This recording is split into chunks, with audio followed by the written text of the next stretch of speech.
Hey, everybody. Just checking in to see how you're doing. Hope you're well. Hmm. Hope your day is going well. So I wanted to let's talk about boundaries and maybe some hard conversations, difficult, uncomfortable conversations. Some of my favorite topics. So boundaries. If you find yourself in situations where you're feeling overwhelmed or reactive or that you can't fully be yourself or that it feels like other people are um, taking all your time or not treating you the way you would like to be treated. There's so many things that boundaries are useful for. Um, Boundaries are telling people what's okay and what's not okay in your book for, and how to treat you or how to interact with you or, rules of your house or your office or whatever the case may be. Boundaries are, a lot of times I think about toddlers. So when toddlers start, they're more mobile and they're potentially wreaking havoc on every place that they go. They need boundaries. They need what's okay and what's not because they don't know. They're not trying to be difficult or challenging or destructive. They're just exploring the world for the very first time. So when somebody is overstepping their bounds into your space or your life or your time or your nerves, um, loving, firm, clear boundaries are amazing. And a lot of times, I think we feel nervous or um, fearful of setting boundaries that maybe that person won't like you anymore. Maybe that person's going to get mad. And you can't control the other person. They may not. Depending on how you set the boundary, they may be like, oh, okay, well, that's good information. I didn't know that. No problem. No problem. And then other people will be upset about that because, um, yeah, sometimes running roughshod over you is their favorite thing to do. And when you're putting boundaries up, that's not no longer acceptable. Yeah, some people might be upset, and that's okay. That's their own thing. That's not your thing. So, I found that one of my go-to patterns, unhealthy patterns, was um, contorting myself, bending, and reshaping myself to fit in to somebody else's definition or um, role that they needed me to be. And I was always just like, okay, that's no problem.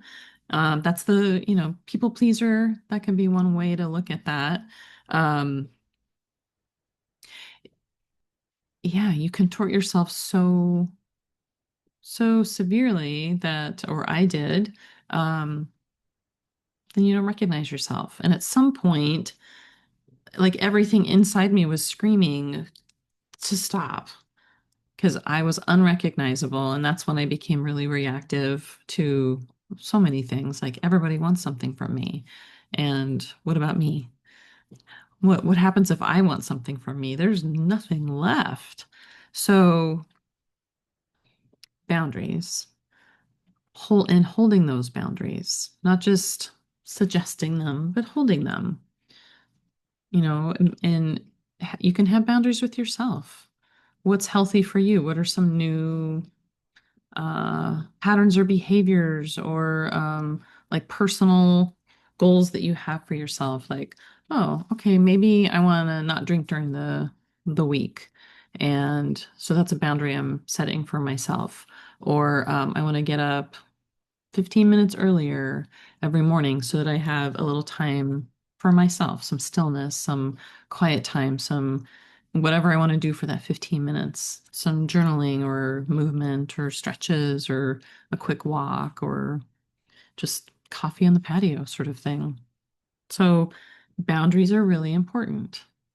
And when we don't have boundaries, it's super easy for people to take advantage of us. And then we feel put upon, overwhelmed, stressed, and resentful. And then at some point that comes out because there's only so much we as humans can take. So at some point it's just going to explode or implode or both. So hand in hand with boundaries is hard conversations, which people get really uncomfortable with, and that's fair. So that can be considered conflict or confrontation. Anger could be involved, but it doesn't have to be. So one of the things that I do with most all my coaching clients is we go through an energy leadership index assessment. And so there's 7 levels of energy, but one of the key questions is how was anger and conflict handled when you were growing up in your home of origin, your family's home, your parents, whether they were together or not together? How was anger and conflict handled? So what I've noticed is that for some people, their families were very high conflict. So loud and yelling and fighting all the time. And the reaction for that child, as the child grows up into an adulthood, the reaction is either continuing that high conflict, like that's just normal. Everyone yells and screams, right? Or they didn't like it and it didn't sit well with their nervous system, and so very they operate the complete opposite. So no conflict. Like they will avoid confrontation, conflict, anger at all costs. And if they get angry, they keep it inside. They stuff it down inside, and because it's rude, it's not good, it's bad to be angry. Whew, and you're just stuffing all that in. That's also not healthy. So, um, there was a significant relationship that I had. Um, and we were both really, really nice. We were nice with each other. We were just nice people, very calm. And occasionally there would be some sort of conflict, as we do. We're human, so there's no way that we're going to be 100% on each other's wavelengths 100% of the time. That's just not normal or natural. So occasionally there would be something that cropped up, and he would leave for a couple days. And I didn't really know how to deal with conflict either. So I knew that avoiding it wasn't a great idea. But I can only have one-sided conversations so much. So he would come back after a day or two and we would never talk about it. We would pretend that it never happened. And another year and a half later, there would be another moment, and we would never really talk about it. So the downfall of that relationship was we never learned how to handle conflict together. We never learned how to have those uncomfortable conversations with each other. And, as life does way down the road, um, there were situations that we were just not equipped to handle together. And so it ended things, and it was painful and it was sad. Um, I've been reading Brene Brown's new book, Strong Ground. Really liking it so far. But one of the things that she talks about is rumbling with vulnerability. And I really love that concept. I mean, you can really sink your teeth into that. Rumbling with vulnerability. So that's what hard conversations are all about, is I'm gonna be grounded. I'm gonna keep um, my nervous system regulated.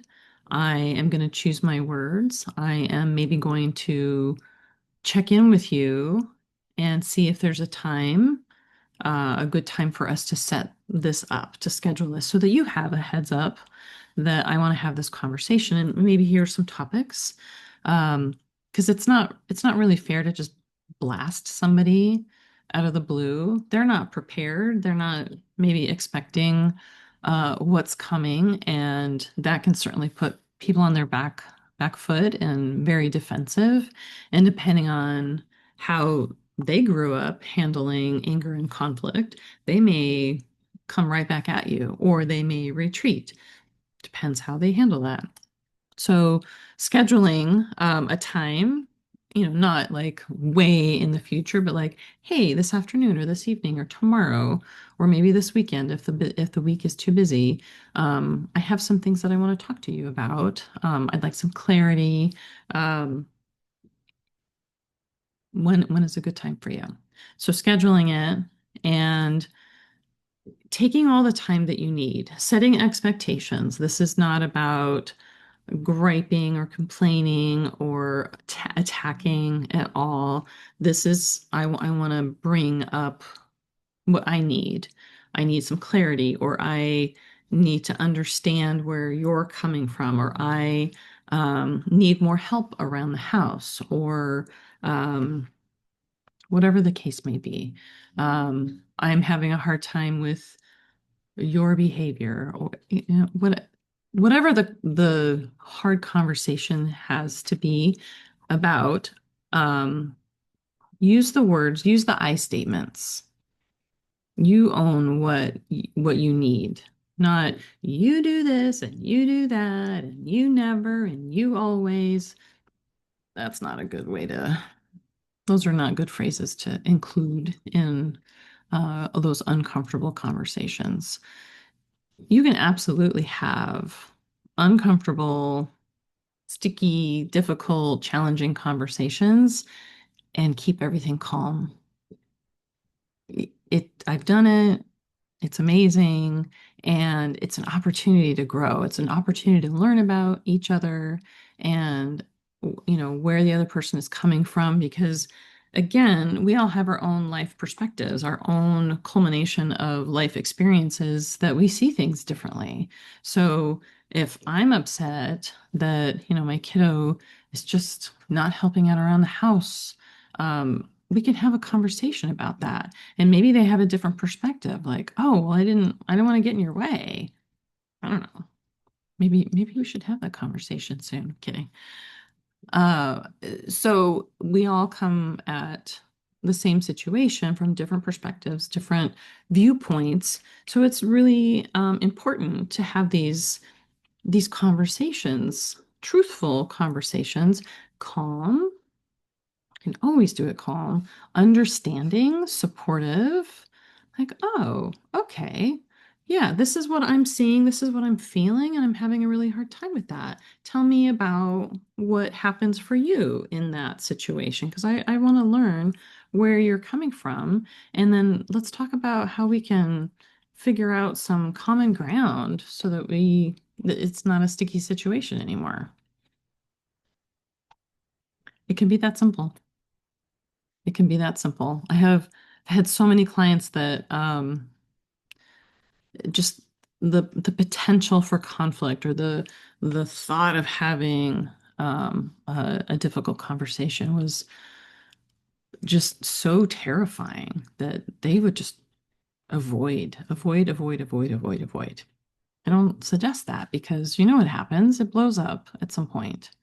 And um, we say things that we don't mean.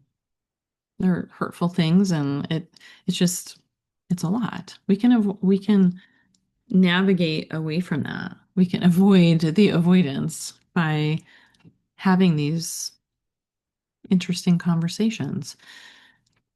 Yeah, so rumbling with vulnerability. It is hard. It is not easy, but it gets easier. As you know, in your relationships with people, it gets easier as you know each other, you learn each other, learn about each other better, and how how how to best navigate that in a kind, loving, understanding, supportive way. Yeah. So those are my thoughts on boundaries and hard conversations. They don't have to be that hard. They don't. And they strengthen your relationships. And you know where you stand. You know how to move forward together. Yeah. Yeah. I love I love talking about the hard stuff because it doesn't have to be that hard. It really doesn't. We can normalize doing the hard stuff, having the difficult and uncomfortable conversations. We're we're all human. We're all messy humans, but I feel like it's we have dog noises over here. Um, we're messy humans, but working through things together, it's the most beautiful thing ever. So I'm gonna leave it right there. Have a great day, evening, week, month, whatever's going on with you. Be good to yourselves, be good to each other, and we'll do this again soon. Take care.